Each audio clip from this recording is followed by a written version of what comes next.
Good evening, everybody. I'm going to give it just a second to go live here. Make sure we turn that down. We'll just give it a second here.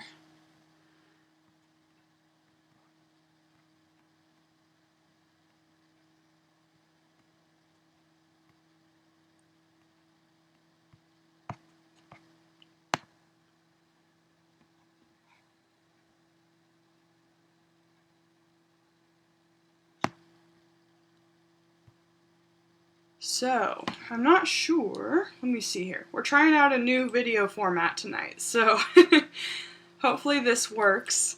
Facebook updated their live. So, give me some comments, some likes if you are online watching this right now, because I don't know that I can tell. So, I'm trying to figure this new platform out here, guys. It's kind of crazy looking, so...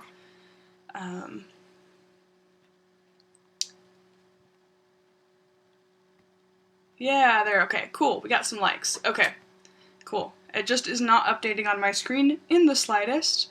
So, so tonight what we're gonna do is I'm starting off here with just a little bit of me talking, and then I'm gonna go ahead and play a pre-recorded video for a Good Friday, and pre-recorded in the sense of I recorded it over the past 2 days.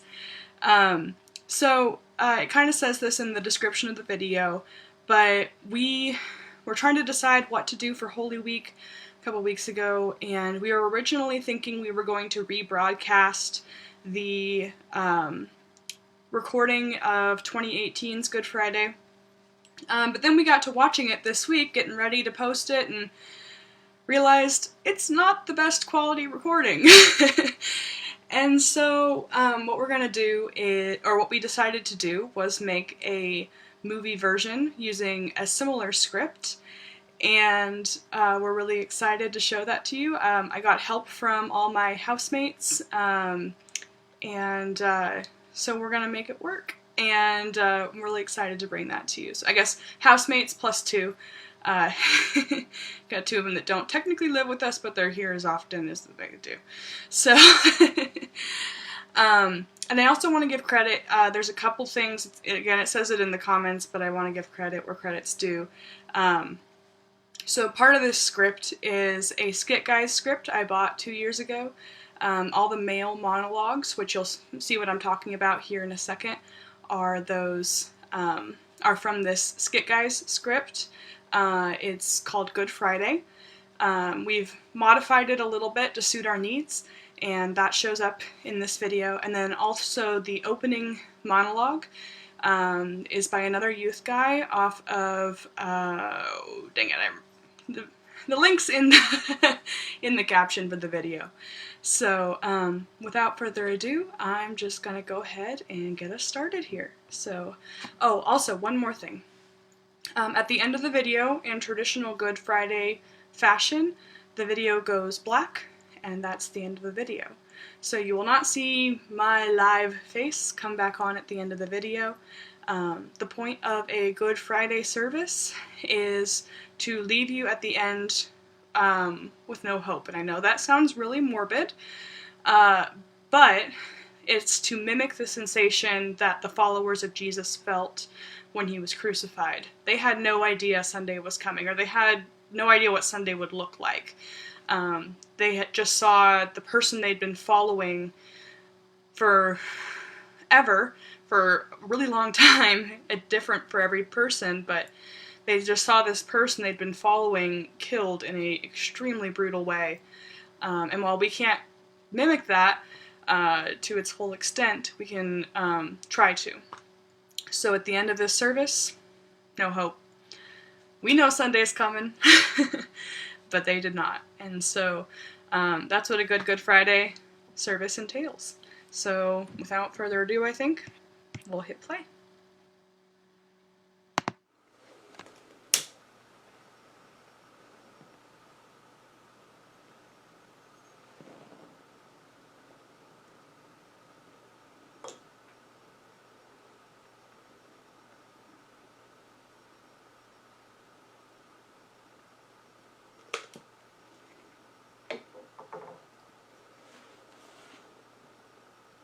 Have you ever been watching a game and been so invested in one team that you almost can't watch the game? Have you ever sat there watching your team pull ahead and thought that maybe this time, things would be different? That this time, victory would finally be theirs, and by extension, yours? Have you ever sat there and watched as the victory that seemed so sure a moment ago began to slip away? Have you ever watched as your team went from leading to tied to trailing, and all you can think is, this is not how it's supposed to go? And that sick feeling in your stomach that this is going to be bad starts to build and build until all you can think about is how much you don't want to watch this. But yet, you just can't turn away. Have you ever held out hope, even a fool's hope, that your team would turn it around and they would do the miraculous? Have you ever counted point differentials while you begged the clock to slow down because just maybe your team would snatch victory from the jaws of defeat? Have you ever sat there when your team lost and felt utterly hopeless? Have you ever looked at the zeros on the clock and the deficit on the scoreboard and felt like you have been punched in the gut because no matter what else happens, you are wrong to hope, wrong to dream, wrong to look for victory? Have you ever felt the pain of losing when you thought for sure that this time you were going to win? If so, then take that feeling and multiply it by 1,000, and stand next to John at the foot of the cross. Stand there and watch as the one that you were sure would save the world is arrested. Stand there and watch as the one you were sure would lead the people of Israel to freedom is nailed to a cross. Stand there with John and hope for something beyond possible. Hope for the miracle that maybe, just maybe, he would listen to the mockers and save himself like he saved others. Stand there and listen to his ragged breath as you hold out hope that somehow he will survive this and lead his people to victory and freedom. Stand there and watch the blood collect in pools around the cross and count the time that he has left before the end.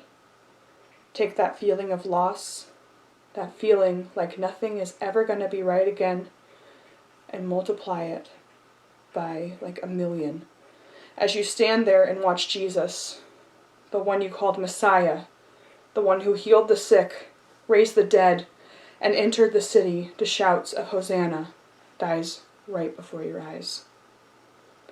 Stand there and hold out hope that maybe he isn't really dead until you see his side pierced and the blood and water pour from the wound.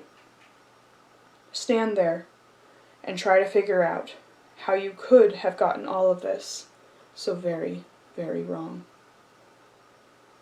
When we look at this day through the lens of the resurrection, we can call it good, and we can rejoice, for the Savior has come and chosen to die for us. We can meet here on Good Friday and smile because we know what this cross means. We know that Sunday is coming. But we must not move too quickly past the cross. We must not look past the pain in order to see the victory. We must not ignore the violence in order to see the empty tomb. Let us linger for a while on the pain, on the feeling of failure, on that deep pain that comes from losing, from choosing wrong. The pain that comes from being sure that God is going to come through for you and then discovering that he doesn't. Good Friday reminds us that we live in a world of pain. There is hope because we know that Sunday is coming. But there is pain and loss and regret and tears. That is where we live. That is what this world is. We don't want to move too quickly past this day because it is this day, this horrible, horrible day, that allows us to say with confidence that this world is not our home. It is this day that allows us to say that even though it looks like we are defeated, we know that God has won. It is this day that we can call good, because on this day, the God of the universe sent his Son to die on a cross to pay a debt that we could never pay. On this day, Jesus Christ took on himself the penalty for our sins, and we can rejoice and call this day good. So come, look, remember, and open up your heart as we worship together.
It was a different kind of Passover meal, to say the least.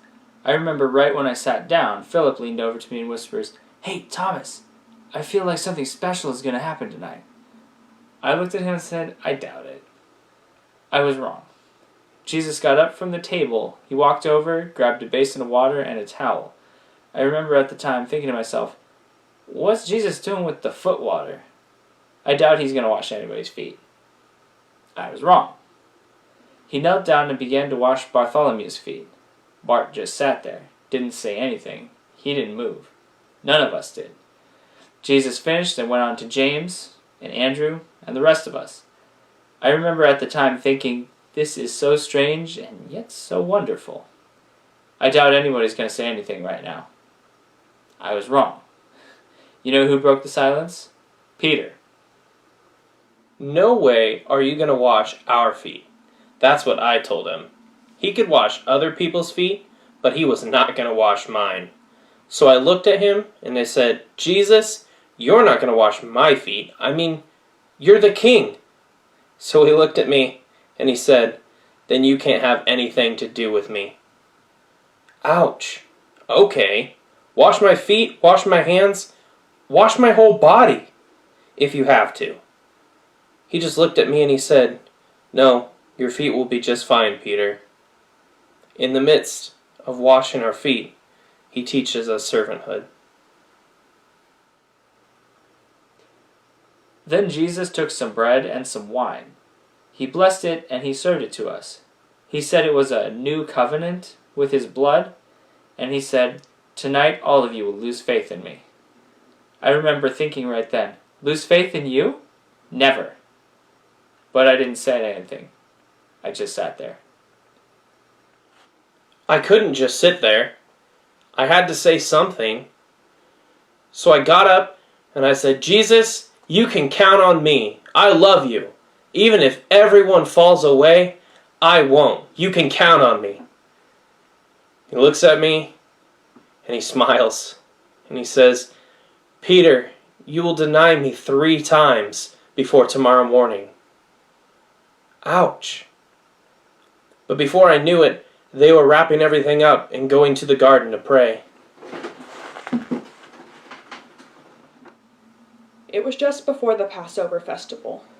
Jesus knew that the hour had come for him to leave this world and go to the Father. Having loved his own who were in the world, he loved them to the end. The evening meal was in progress, and the devil had already prompted Judas, the son of Simon Iscariot, to betray Jesus. Jesus knew that the Father had put all things under his power, and that he had come from God and was returning to God. So he got up from the meal, took off his outer clothing, and wrapped a towel around his waist. After that, he poured water into a basin and began to wash his disciples' feet, drying them with the towel that was wrapped around him. He came to Simon Peter, who said to him, "Lord, are you going to wash my feet?" Jesus replied, "You do not realize now what I am doing, but later you will understand." "No," said Peter, "you shall never wash my feet." Jesus answered, "Unless I wash you, you have no part with me." "Then, Lord," Simon Peter replied, "not just my feet, but my hands and my head as well." Jesus answered, "Those who have had a bath need only to wash their feet. Their whole body is clean. And you are clean, no, not every one of you." For he knew who was going to betray him, and that was why he said not everyone was clean. When he had finished washing their feet, he put on his clothes and returned to his place. "Do you understand what I have done for you?" he asked them. "You call me teacher and Lord, and rightly so, for that's what I am. Now that I, your Lord and teacher, have washed your feet, you also should wash one another's feet. I have set you an example, that you should do as I have done for you. Very truly I tell you, no servant is greater than his master, nor is a messenger greater than the one who sent him. Now that you know these things, you will be blessed if you do them." On the first day of the festival of unleavened bread, the disciples came to Jesus and asked, "Where do you want us to make preparations for you to eat the Passover?" He replied, "Go into the city to a certain man and tell him, 'The teacher says, my appointed time is near. I am going to celebrate the Passover with my disciples at your house.'" So the disciples did as Jesus had directed them and prepared the Passover.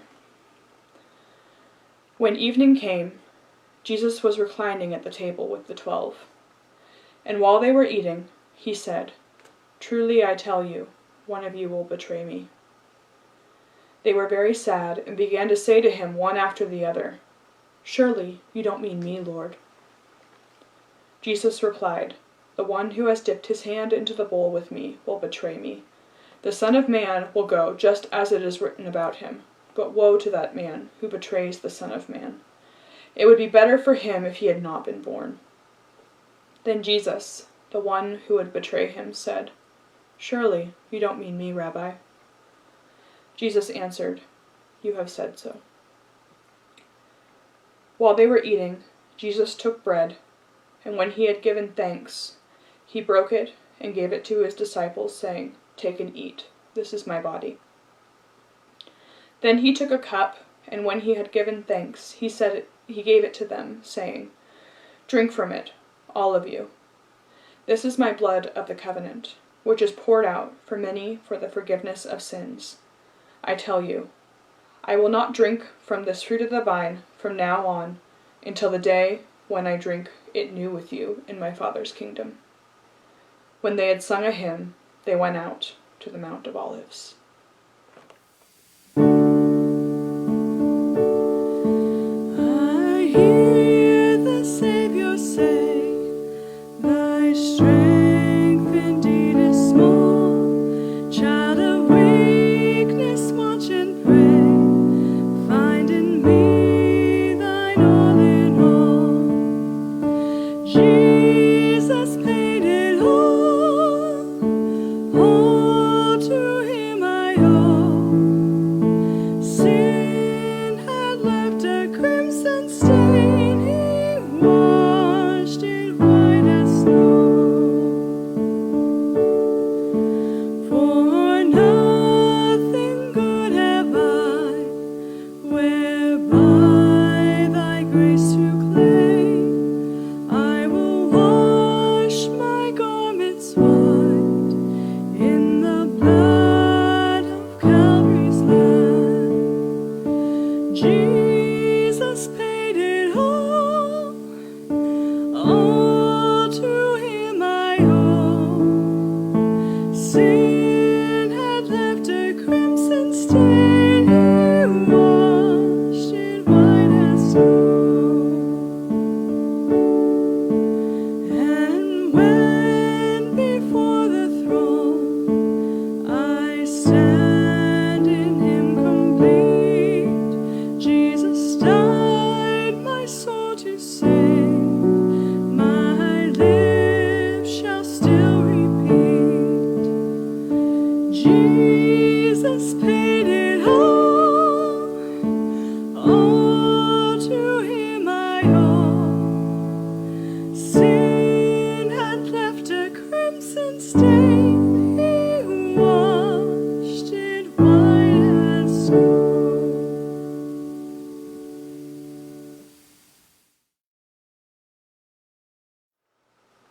Once we got to the garden, it just got crazy.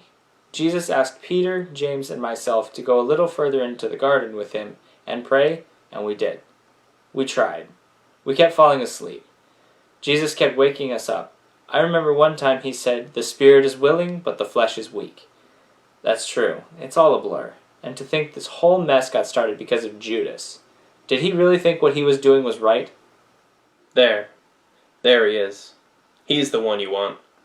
The one praying by himself. Now the others, they will come up and they will try to create some scene. But the one that I kiss on the cheek, that's the one you want. Now 30 pieces of silver, right? That's what we agreed upon, 30 pieces? Forget about the rest. The one that I kiss, he's the one you want. A kiss. Judas betrays Jesus with the kiss of a friend. Then it got crazy. Peter grabs a sword and he cuts off this guy's ear, and Jesus? He just reached down, picks up the ear and puts it right back on the guy's head, as if nothing happened. And then they took him. I would love to tell you that we fought for him, but we didn't. Everyone ran. I ran. I'm so ashamed. What have I done? What have I done? Was I so stupid to think... I've killed him! I've killed him! I've crucified Jesus!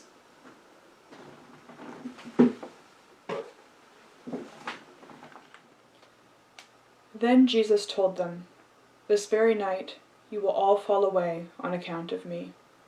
For it is written, I will strike the shepherd, and the sheep of the flock will be scattered. But after I have risen, I will go ahead of you into Galilee." Peter replied, "Even if all fall away on account of you, I never will." "Truly I tell you," Jesus answered, "this very night, before the rooster crows, you will disown me 3 times. But Peter declared, "Even if I have to die with you, I will never disown you." And all the other disciples said the same.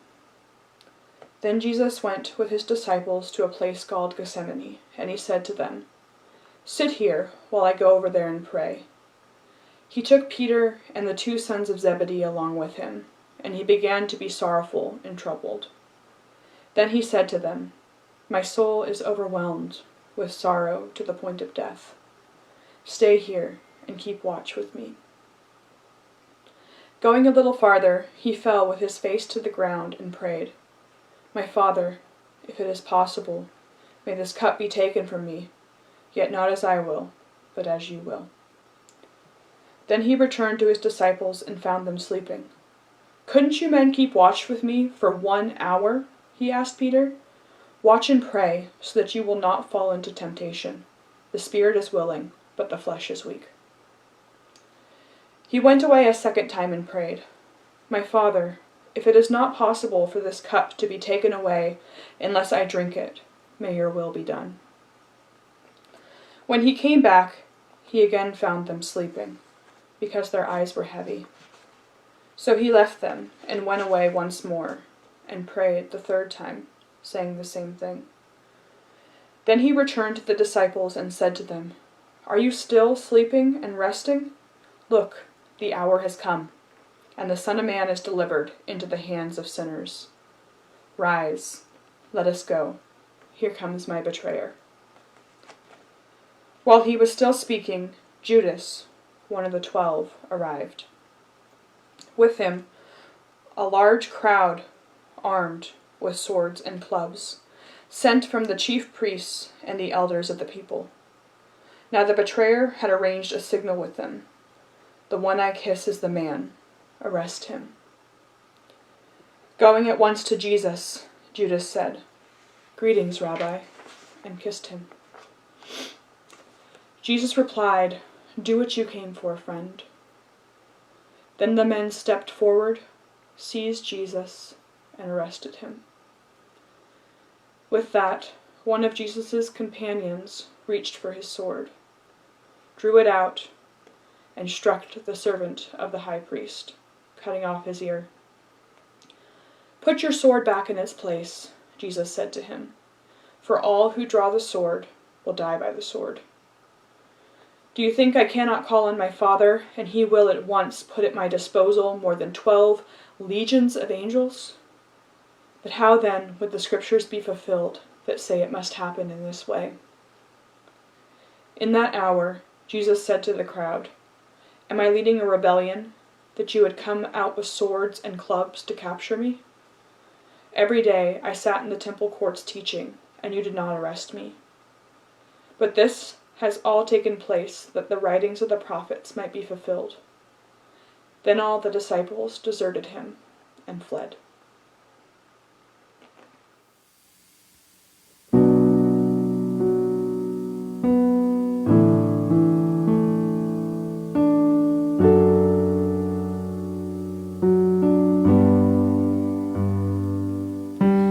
Knees to the earth that you breathed by your word as you watched the darkness come.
I crucified Jesus. That's what the crowd wanted, and that's what they got. Personally, I don't think that man did anything to deserve that, but I was just a soldier doing my job. When the governor gave his sentence, that's when I went to work. I loved that job. I felt like I was administering justice every time I nailed someone to a tree. But that man, he didn't deserve that. Makes no sense. There I was, rotting in jail for stealing, murdering, you name it, I've done it. I knew the next time I stepped foot out of this jail cell, that was it. So the guards, they came and they got me and they put me next to this guy. He'd been beaten to a pulp. Governor Pilate started asking the crowd, which one of these men do you want to set free? I knew it was obvious. They were going to say, let Jesus go. And then they were going to tell me where I could go. And then I was going to tell them where they could go. But then the crowd, they started chanting Barabbas. That's my name. They started saying my name over and over again. And the guards, they shoved me into the ground. They took Jesus off to Golgotha. 1 minute, I was a man marked for death. And then the second, I'm free. Make no sense. So I followed him all the way to Golgotha. I was stationed at Golgotha that day. We had just raised the second criminal by the time they brought him to me. I'll never forget the way he looked. He had been beaten, spit on, whipped. He was unrecognizable as a man. Hideous. What was left of his clothes were stripped off him, and he was thrown down on the cross, and then I went to work. Generally, when you crucify a man, the first hand is the most difficult. The criminal wants to get away, and he fights you, so I would have 2 soldiers hold him down. But this guy, he didn't put up a fight. I just thought he was exhausted. As an executioner, I've been called every name in the book. I've had men yell at me, plead with me, but I wasn't prepared for that. He looked at us, he looked at me, and he said, Father, forgive them, for they know not what they do. He forgave me. Forgive them? He said, forgive them? Who is this guy? Forgive? I mean, it should have been me up there. I was the one who was supposed to be hanging from that cross. But he took my place. I looked up, and I just remember he took one last, deep, agonizing breath, and he said, it is finished. And then he died. Surely this man was the Son of God.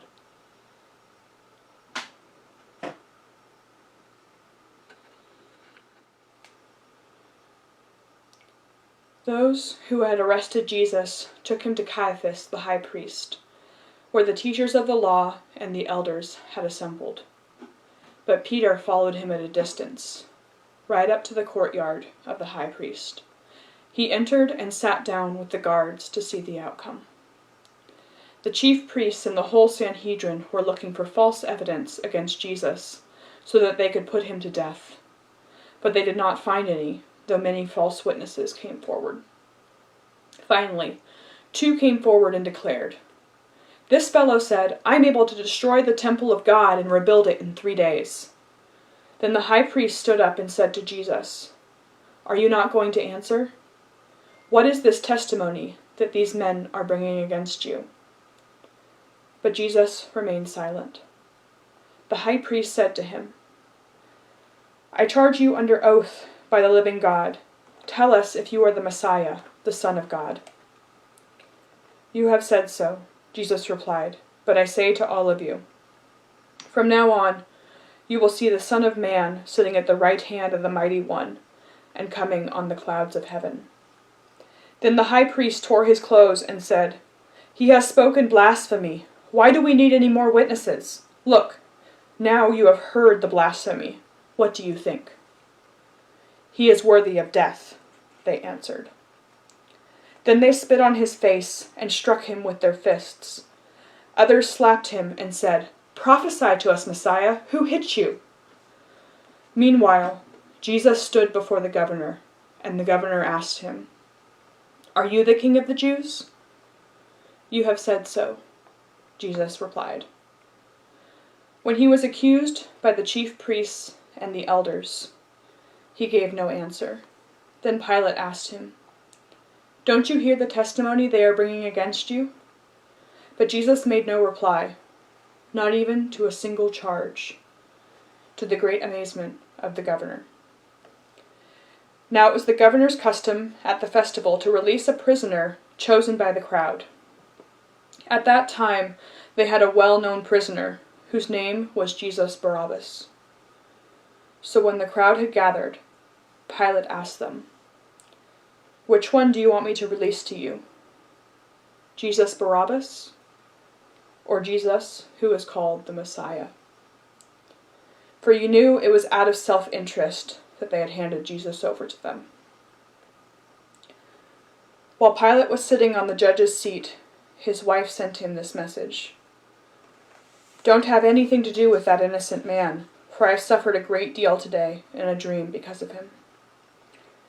But the chief priests and the elders persuaded the crowd to ask for Barabbas and to have Jesus executed. "Which of the two do you want me to release to you?" asked the governor. "Barabbas," they answered. "What shall I do then with Jesus who is called the Messiah?" Pilate asked. They all answered, "Crucify him." "Why? What crime has he committed?" asked Pilate. But they shouted all the louder, "Crucify him!"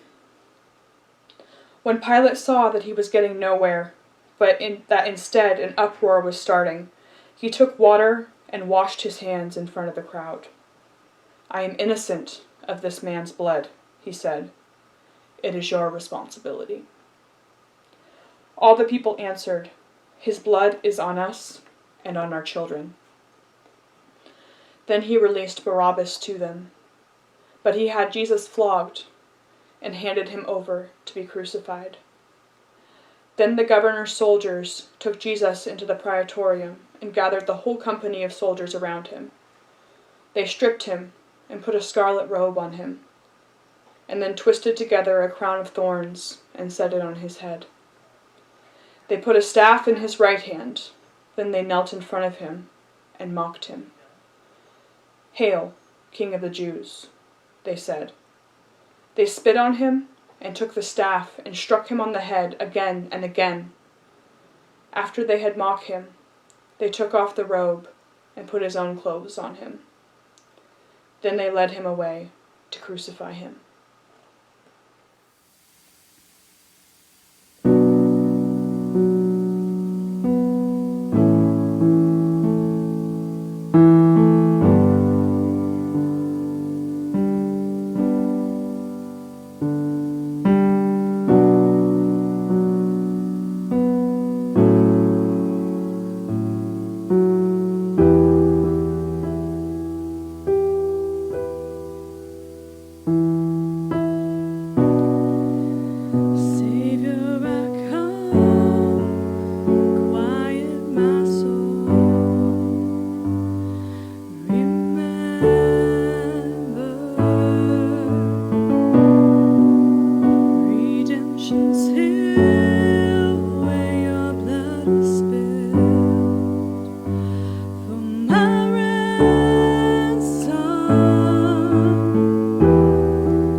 to your heart.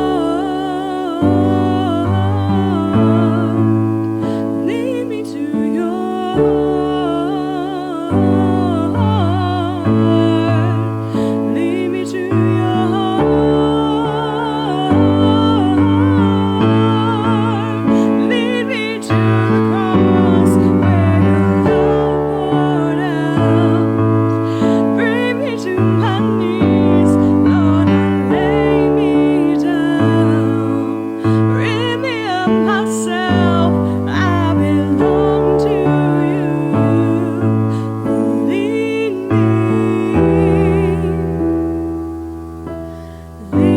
me to the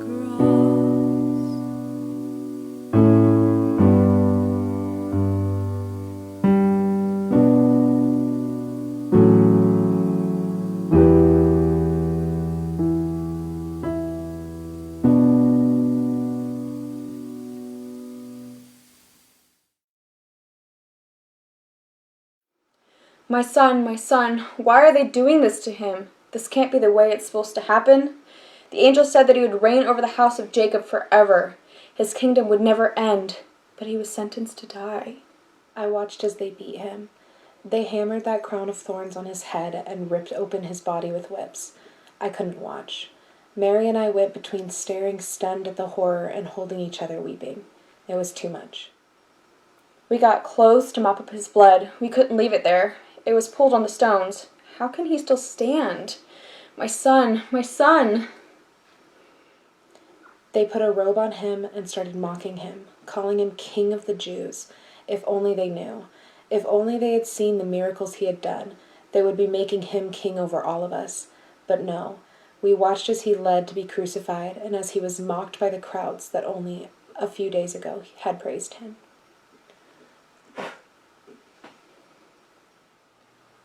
As they were going out, they met a man from Cyrene named Simon, and they forced him to carry the cross.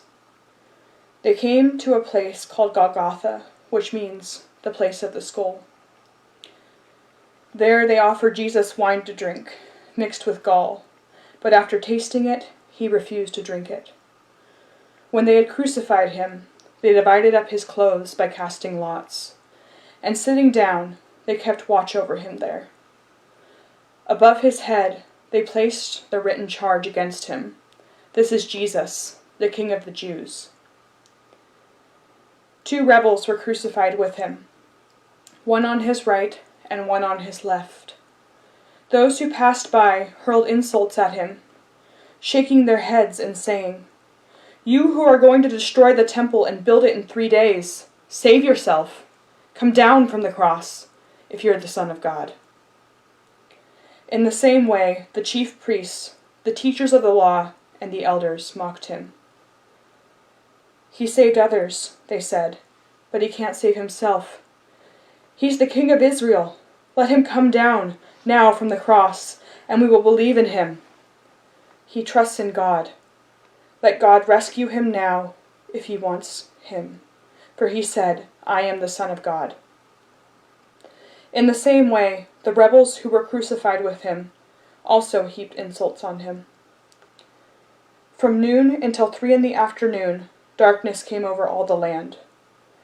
About 3 in the afternoon, Jesus cried out in a loud voice, "Eloi, Eloi, lema sabachthani," which means, my God, why have you forsaken me?" When some of those standing there heard this, they said, "He's calling Elijah." Immediately, one of them ran and got a sponge. He filled it with wine vinegar, put it on a staff, and offered it to Jesus to drink. The rest said, "Now leave him alone. Let's see if Elijah comes to save him."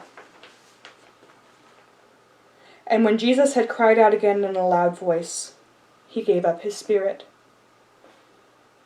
At that moment, the curtain of the temple was torn in 2 from top to bottom. The earth shook, the rocks split, and the tombs broke open. The bodies of many holy people who had died were raised to life. They came out of the tombs after Jesus' resurrection and went into the holy city and appeared to many people. When the centurion and those with him were guarding Jesus saw the earthquake and all that had happened, they were terrified and exclaimed, "Surely he was the Son of God." Many women were there, watching from a distance. They had followed Jesus from Galilee to care for his needs. Among them were Mary Magdalene, Mary the mother of James and Joseph, and the mother of Zebedee's sons. As evening approached, there came a rich man from Arimathea named Joseph, who had himself become a disciple of Jesus. Going to Pilate, he asked for Jesus' body, and Pilate ordered that it be given to him. Joseph took the body, wrapped it in a clean linen cloth, and placed it in his own new tomb that he had cut out of the rock. He rolled a big stone in front of the entrance to the tomb and went away. Mary Magdalene and the other Mary were sitting there opposite the tomb. The next day, the one after the preparation day, the chief priests and the Pharisees went to Pilate. "Sir," they said, "we remember that while he was still alive, that deceiver said, 'After 3 days I will rise again.'" So he gave the order for the tomb to be made secure until the 3rd day. Otherwise, his disciples may come and steal the body and tell the people that he had been raised from the dead. This last deception will be worse than the first. "Take a guard," Pilate answered. "Go make the tomb as secure as you know how." So they went and made the tomb secure by putting a seal on the stone and posting a guard.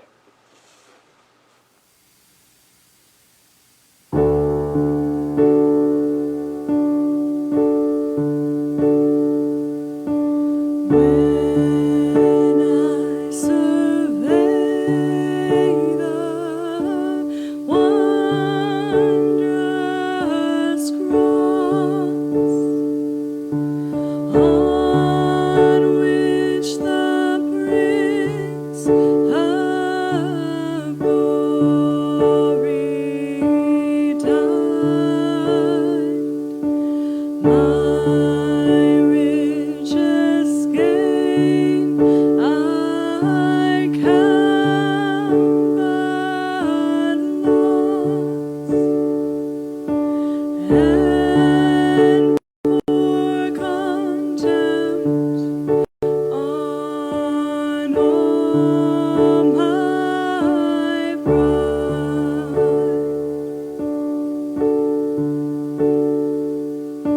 See from his head, his hands, his feet, sorrow and love flow mingled down. Did as such love and sorrow meet, o'er thorns compose so rich a crown. Oh, the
demands my soul, my life, my all.